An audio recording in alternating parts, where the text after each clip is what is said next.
রূপসী মাইয়ারে তোর কলসির ভেতর কি খাঁটি গরুর দুধ বেচতে এনেছি।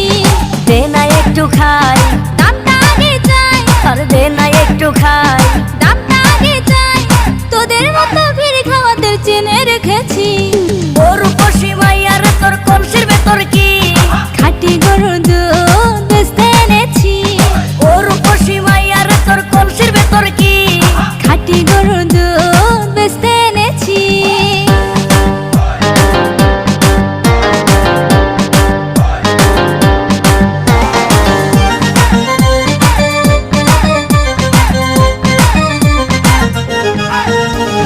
তোর দুধেতে আছে পানি, আমি কিন্তু সবই জানি। না খাওয়ালে জানবে সবাই তোর দুধেতে কোনো স্বাদ নাই।